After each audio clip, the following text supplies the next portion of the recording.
가끔은 이런 순간이 찾아옵니다. 손주가 예전처럼 자주 찾아오지 않고 짧게 안부만 묻고 금세 방으로 들어가 버릴 때, 오랜만에 만난 젊은 세대와 대화를 나누는데 어쩐지 눈을 마주치지 않고 휴대폰만 만지작거릴 때, 마음은 여전히 사랑과 관심뿐인데 그 마음이 전해지지 않고 벽처럼 가로막히는 느낌을 받을 때가 있지요.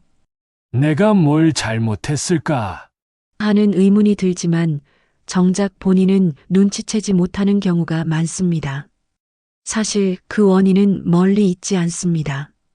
우리가 무심코 반복하는 작은 습관들, 의도는 좋지만 상대가 불편하게 느끼는 행동들이 그 이유일 수 있습니다. 예를 들어 밥은 먹었는지, 공부는 했는지, 건강은 챙기는지 같은 잦은 잔소리. 그저 걱정해서 한 말인데 듣는 입장에서는 부담으로 다가옵니다. 또 우리 때는 마리아로 시작하는 비교. 경험에서 나온 조언이지만 젊은 세대는 무시당한다고 느낍니다. 여기에 세상 비관이나 부정적인 이야기만 반복하거나 새로운 것을 배우려 하지 않고 오히려 무시하는 태도까지 더해지면 그들은 자연스레 거리를 두게 됩니다. 우리가 의도한 건 사랑의 표현이었지만 상대가 느끼는 건 피하고 싶은 대화가 되는 셈이지요. 그래서 오늘은 바로 이 부분을 짚어보려 합니다. 젊은 세대가 가장 불편해하는 노인의 습관 7가지. 이 영상을 끝까지 보신다면 손주나 젊은 세대와의 관계에서 왜 어색한 벽이 생겼는지 이해하게 될 것이고 무엇을 바꿔야 하는지도 알게 될 것입니다. 습관은 무섭습니다. 매일 반복하다 보면 나도 모르게 몸에 배어버리고 심지어는 당연한 일처럼 여겨집니다. 하지만 다행히도 습관은 바꿀 수 있습니다. 의식적으로 조금만 고쳐나가면 관계는 놀랍게 달라집니다. 젊은 세대는 사실 노인을 미워하는 게 아니라 진심 어린 공감과 따뜻함을 원하고 있습니다. 이제부터 하나씩 함께 살펴보겠습니다. 혹시 내 모습과 겹쳐 보이는 부분이 있다면 그것은 부족함의 증거가 아니라 변화를 시작할 수 있는 기회입니다. 작은 변화를 통해 더 따뜻한 관계를 만들고 나의 인생 이막을 훨씬 더 지혜롭고 행복하게 살아갈 수 있는 길이 열릴 것입니다. 이 영상이 마음에 와닿는다면 지금 바로 구독과 좋아요 버튼을 눌러주세요. 그 응원이 더 많은 분들에게 이 메시지를 전할 힘이 됩니다. 오늘의 영상이 누군가의 삶을 바꾸는 작은 불씨가 되기를 바라며 이제 첫 번째 습관부터 함께 보겠습니다. 첫 번째로 살펴볼 습관은 바로 지나친 잔소리입니다. 어느 날 24살 손자가 오랜만에 할머니 집에 들렀습니다. 그런데 반갑게 맞이하자마자 할머니 입에서 나온 말은 밥은 먹었니? 요즘 공부는 제대로 하니? 밤에는 일찍 좀 자라.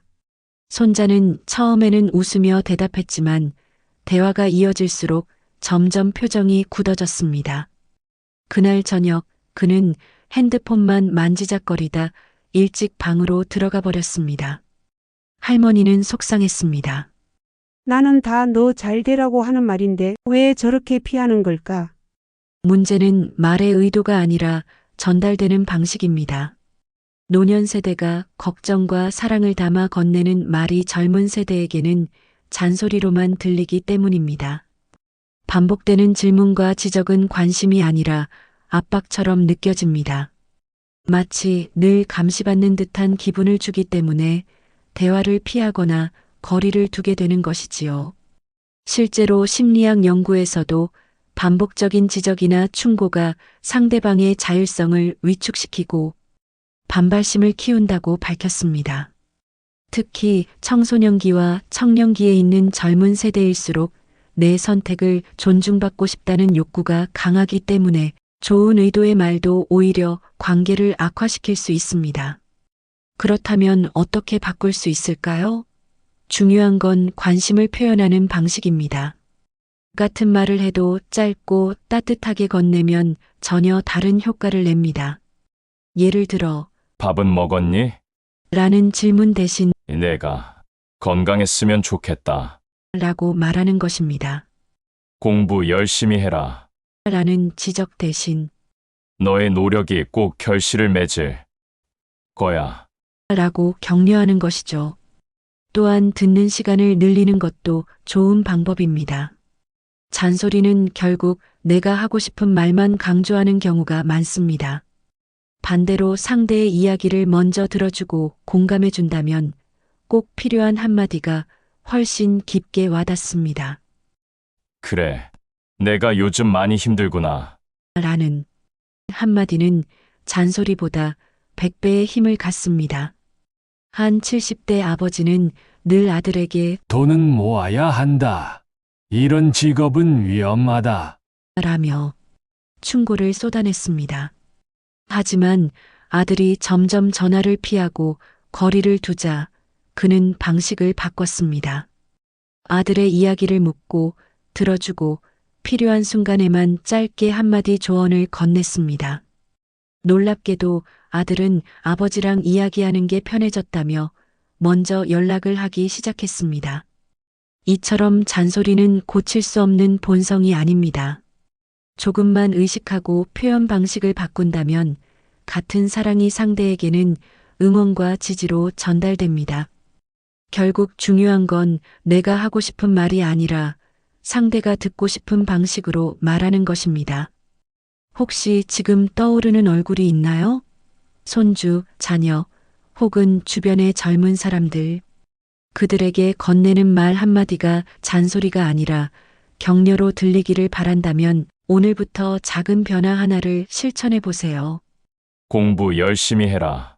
대신 내가 노력하는 모습이 참 자랑스럽다. 밤에 일찍 자라. 대신 내일 아침에도 좋은 하루가 되길 바란다. 이 작은 바꿔치기가 젊은 세대와의 대화를 부드럽게 만들고 무엇보다 나의 진심을 온전히 전해주는 열쇠가 될 것입니다. 두 번째 습관은 바로 우리 때는 마리아로 시작하는 비교입니다. 70대 김어르신은 손주가 스마트폰으로 게임을 하는 걸 보고 한숨을 내쉬었습니다. 우리 때는 이 나이에 이미 집안 살림을 책임졌어. 요즘 애들은 고생을 몰라. 이 말을 들은 손주는 대꾸도 하지 않고 방으로 들어가 버렸습니다. 김어르신은 답답했습니다. 내가 잘못된 말 한 건 아닌데 왜 저렇게 화를 낼까? 사실 이 말은 틀린 말이 아닙니다. 지금의 젊은 세대와 노년 세대가 살아온 환경은 전혀 다릅니다.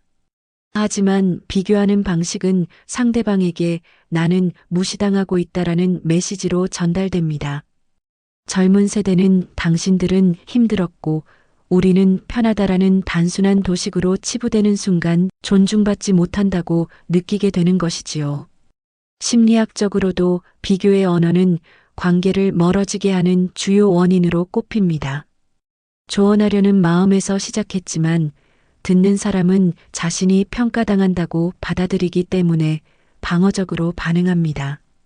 결국 서로의 경험을 나누고 싶은 마음이 오히려 갈등을 만드는 역설이 벌어집니다. 그렇다면 어떻게 바꿔야 할까요? 핵심은 비교가 아니라 공감입니다. 우리 때는으로 시작하는 대신 내가 내 나이였을 때는 이런 일이 있었어. 그래서 내가 겪는 게 이해가 된다. 라고 말하면 전혀 다른 울림이 생깁니다. 경험을 자랑이나 잣대로 쓰는 것이 아니라 대화의 다리로 활용하는 것이죠. 예를 들어 손주가 취업 준비로 힘들다고 할 때 우리 때는 이런 어려움도 있었다. 요즘도 많이 힘들구나. 라고 말하면 상대는 아, 내 상황을 이해해 주는구나 하고 느낍니다. 같은 과거 이야기라도 비교가 아니라 공감으로 전달되면 세대 간 거리는 오히려 좁혀집니다. 실제 사례로 한 할머니는 손주가 아르바이트를 힘들어할 때 이렇게 말했습니다. 나도 내 나이에 하루 종일 시장에서 일한 적이 있었어. 그때 참 고단했는데 내 마음이 이해된다. 손주는 그 말에 눈시울이 붉어졌습니다. 할머니도 나처럼 힘들었구나.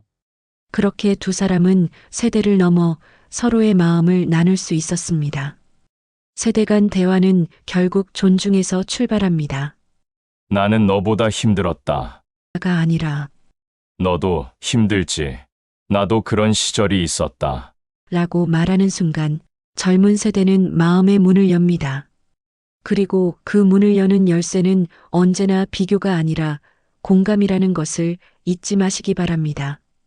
세 번째 습관은 부정적인 이야기만 반복하는 것입니다. 어떤 60대 부부는 매번 손주를 만나면 건강 걱정과 세상 비관 이야기로 시간을 보냅니다. 허리가 아파 죽겠다. 세상은 점점 나빠진다. 정치인들은 다 똑같다. 처음에는 손주가 안쓰러운 마음에 들어주지만 만날 때마다 같은 이야기만 반복되자 점점 대화를 피하게 됩니다. 결국 손주는 할머니, 또 그 얘기야? 라는 말을 내뱉고 말았죠. 사람은 누구나 불안을 이야기하고 싶어 합니다. 특히 노년기에 접어들면 몸이 예전 같지 않다는 사실이 불안하고 사회 변화가 낯설게 다가옵니다. 그래서 자연스럽게 부정적인 이야기가 많아집니다. 그러나 이런 대화는 듣는 젊은 세대에게는 큰 부담이 됩니다. 만날 때마다 어두운 얘기만 반복되면 그 시간을 즐거움이 아니라 의무처럼 느끼게 되니까요. 연구에 따르면 부정적인 대화는 청자의 스트레스를 증가시키고 대화 상대를 피하게 만드는 주요 원인 중 하나입니다. 특히 젊은 세대는 밝고 가벼운 대화를 선호하기 때문에 반복되는 부정적인 이야기는 쉽게 관계를 단절시키는 요소가 됩니다. 그렇다면 어떻게 바꿀 수 있을까요? 중요한 건 균형입니다. 힘든 이야기를 전혀 하지 말라는 게 아니라 긍정적인 이야기를 함께 나누어야 한다는 뜻입니다. 허리가 아프다. 는 말 대신 그래도 오늘은 산책을 다녀왔더니 기분이 좋아졌다. 라고 덧붙여 보세요. 같은 건강 이야기라도 듣는 사람이 훨씬 편안하게 받아들입니다. 또한 대화 주제를 다양하게 바꾸는 것도 좋습니다. 여행, 취미, 추억 같은 밝은 소재를 꺼내면 젊은 세대도 흥미롭게 참여할 수 있습니다. 손주에게 요즘은 무슨 음악을 듣니? 라며 질문을 던지는 것도 좋은 방법입니다. 대화의 무게를 가볍게 만드는 작은 시도가 상대와의 거리를 좁혀줍니다. 실제 사례로 한 할아버지는 늘 정치 이야기만 하던 자신을 돌아보고 대화 방식을 바꿨습니다. 손주와 만날 때는 먼저 요즘 학교에서 재미있는 일 있었니? 라고 묻고 자신의 건강 이야기도 요즘은 운동을 시작했더니 훨씬 좋아졌다. 로 표현했습니다. 놀랍게도 손주는 예전보다 훨씬 대화에 적극적으로 참여했고 만남 자체를 기다리게 되었습니다. 우리가 기억해야 할 것은 대화는 단순히 말의 교환이 아니라 감정의 교류라는 사실입니다. 부정적인 감정만 계속 전달되면 상대는 점점 지쳐서 멀어집니다. 반대로 긍정적인 감정을 함께 나누면 설령 어려운 이야기라도 부담 없이 받아들여집니다. 인생 이막에서 필요한 건 어두움만 붙잡는 입술이 아니라 작은 희망을 나누는 입술입니다.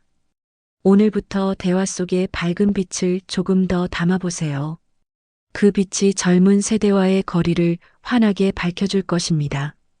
네 번째 습관은 바로 새로운 기술을 거부하거나 무시하는 태도입니다. 72세 박모 어르신은 손주가 스마트폰으로 사진을 보여주려 하자 이렇게 말했습니다. 나는 이런 거 몰라. 괜히 귀찮아. 손주는 설명하다가 결국 입을 다물었고 분위기는 어색해졌습니다.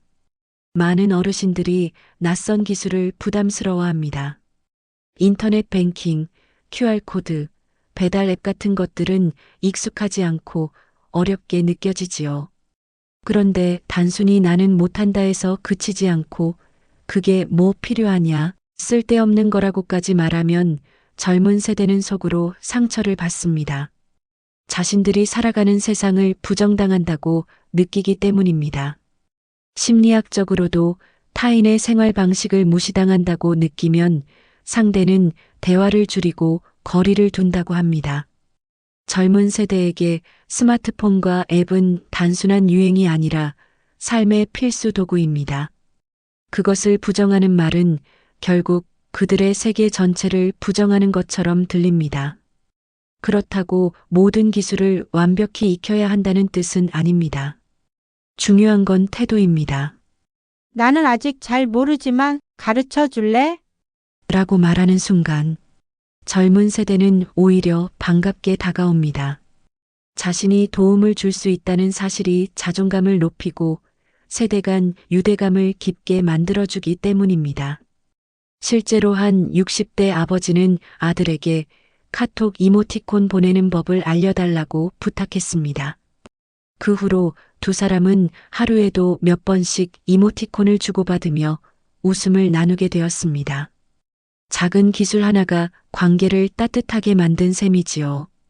또 다른 사례로 어떤 할머니는 손녀에게 유튜브 보는 법을 배워 자신이 좋아하는 요리 영상을 찾아보기 시작했습니다. 그 후 손녀와 함께 새로운 요리 레시피를 공유하며 이야깃거리가 많아졌습니다. 기술은 두 세대를 갈라놓는 벽이 아니라 함께 배우고 즐길 수 있는 다리가 될 수 있습니다. 기술을 거부하는 말 대신 이렇게 바꿔보세요. 내가 아직은 잘 모르는데 내가 가르쳐 주면 배워보고 싶다. 이 한마디가 젊은 세대와의 관계를 이어주는 가장 강력한 연결고리가 될 것입니다. 다섯 번째 습관은 돈이나 건강을 자랑하는 태도입니다.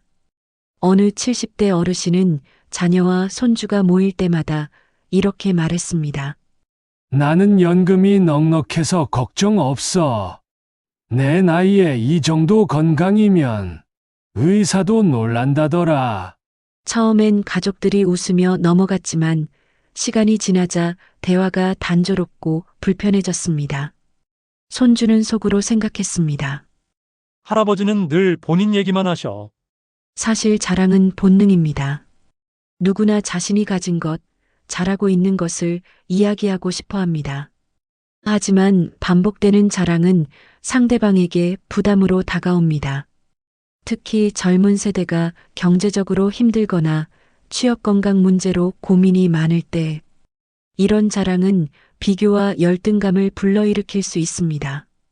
결국 대화가 즐겁지 않게 되고 관계가 점점 멀어지게 됩니다. 그렇다고 자신의 삶을 숨기라는 뜻은 아닙니다. 중요한 건 공유의 방식입니다. 나는 아직 건강하다. 라고 말하는 대신 운동을 꾸준히 하니까 훨씬 좋아졌다. 너도 같이 해보면 어때? 라고 권하면 공감과 연결이 생깁니다. 돈 이야기도 내가 이런 방법으로 아꼈더니 도움이 되더라. 처럼 지혜를 나누는 방향으로 바꾸면 젊은 세대가 귀 기울이게 됩니다. 실제 사례로 한 할머니는 늘 손주 앞에서 내 집은 값이 올랐다. 는 이야기를 반복했습니다. 손주는 취업 준비로 힘들어하면서도 할머니의 말을 듣는 게 괴로웠습니다. 하지만 어느 날 할머니가 이렇게 말을 바꿨습니다.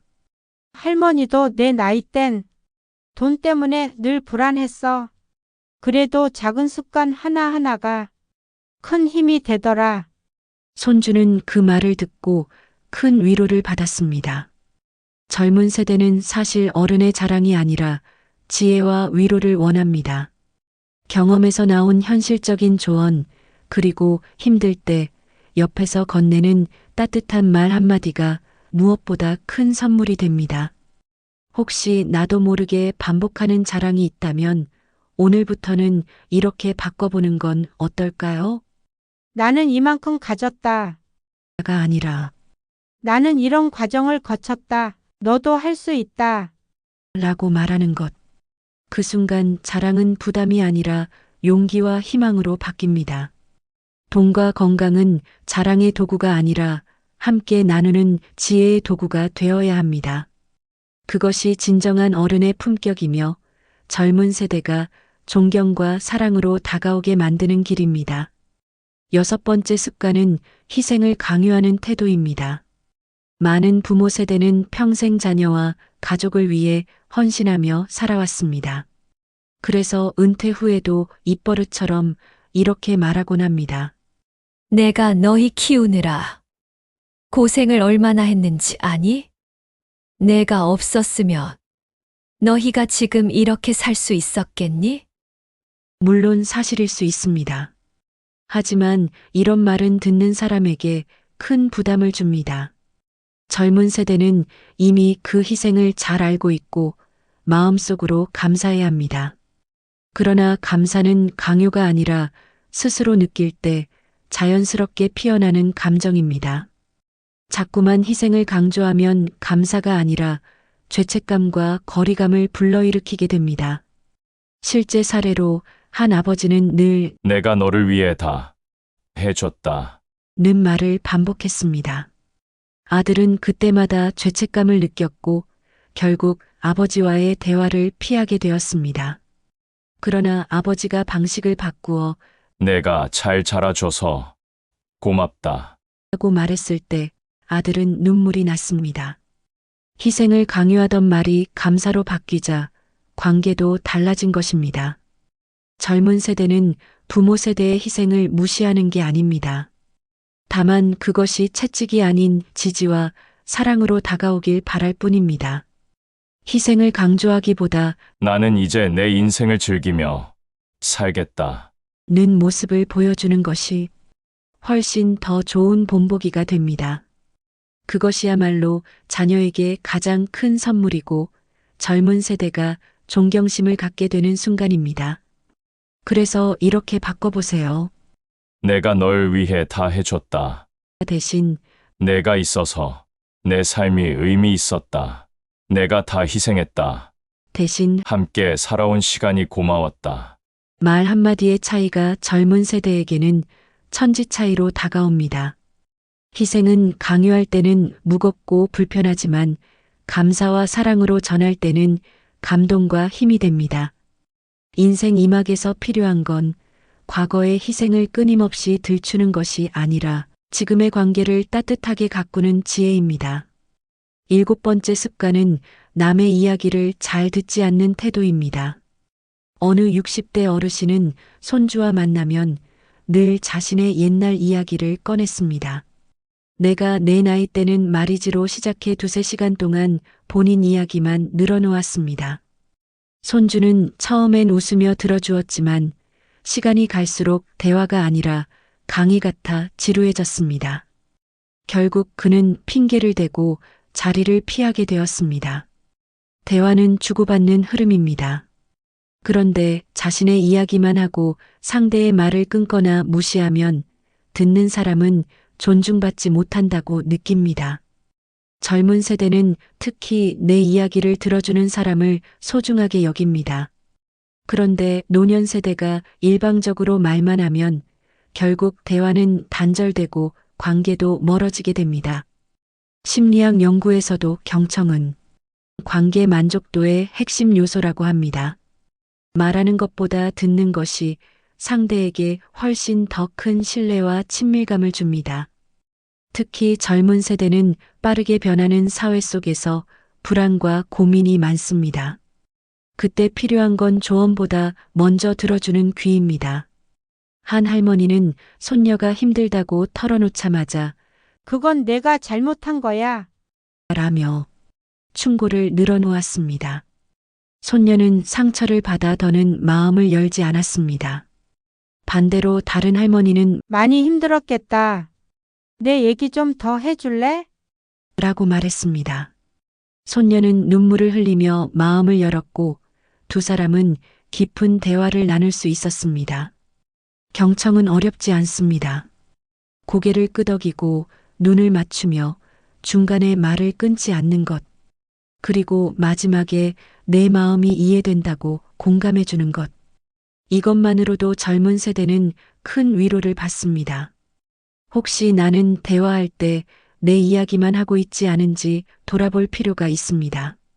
말을 줄이고 듣는 시간을 늘리면 젊은 세대는 나를 존중해 주는구나라고 느낍니다. 결국 그 한 가지 태도가 관계를 지켜주는 가장 강력한 힘이 됩니다. 인생 이막에서 필요한 건 화려한 말솜씨가 아닙니다. 진심으로 들어주는 귀입니다. 남의 이야기를 듣는 순간 젊은 세대는 다시 다가오고 마음의 문을 활짝 열게 됩니다. 지금까지 젊은 세대가 불편해하는 노인의 7가지 습관을 살펴봤습니다. 사랑이지만 잔소리로 들리는 말투, 비교로 시작해 마음을 닫게 만드는 이야기, 끊임없는 부정적인 말, 새로운 것을 거부하는 태도, 돈과 건강을 과시하는 습관, 과거의 희생을 강요하는 말, 그리고 상대의 이야기를 듣지 않는 대화. 사실 이 모든 것은 악의가 아니라 사랑과 관심에서 비롯된 것들입니다. 하지만 표현 방식이 잘못되면 그 사랑이 오히려 거리가 되고 벽이 되기도 합니다. 좋은 소식은 습관은 언제든 바꿀 수 있다는 점입니다. 잔소리는 격려로, 비교는 공감으로, 부정은 희망으로, 자랑은 지혜로, 희생은 감사로, 일방적인 말은 경청으로 바꿀 수 있습니다. 작은 변화 하나가 손주와 자녀, 그리고 젊은 세대와의 관계를 다시 따뜻하게 이어줍니다. 우리의 인생 이막은 아직도 충분히 빛날 수 있습니다. 오늘부터 말 한마디, 행동 하나를 바꿔보세요. 그 순간부터 관계는 달라지고 내 삶 역시 더 깊고 풍요롭게 변할 것입니다. 이 영상이 마음에 와 닿았다면 구독과 좋아요 버튼을 눌러주세요.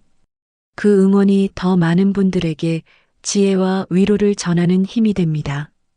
인생 이막, 지금 이 순간부터 새롭게 시작할 수 있습니다. 당신의 내일이 더 행복하길 진심으로 응원합니다. 감사합니다.